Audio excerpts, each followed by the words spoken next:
Aina sanotaan, että jokainen on oma yksilönsä.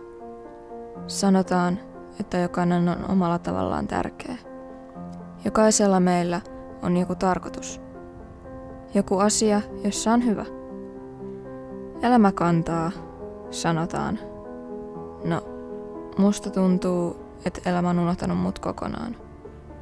Tai mä oon unohtanut elämän. Toi olen mä. Ihan tavallinen tyttö mä oon.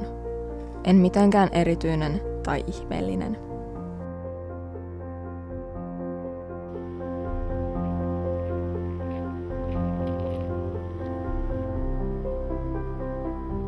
Vaikka en mä olekaan mitenkään ihmeellinen, olisihan se silti kiva, jos joku pitäisi mua jonain. Pitäisi mua erityisenä. Erityisenä, eikä aina vaan erilaisena kuin muut. Joskus tuntuu, ettei kukaan huomaa mua. Tuntuu, etten olisi olemassa. Niin kuin olisin näkymätön.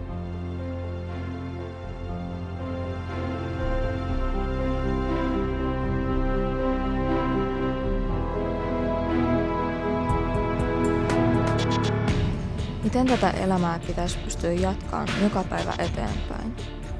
Luottaa siihen, että elämä kantaa. Miten se voi kantaa, jos kukaan ei edes huomaa mua?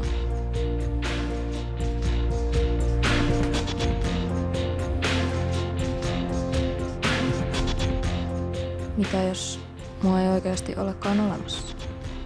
Mitä jos mä oikeasti olen näkymätön?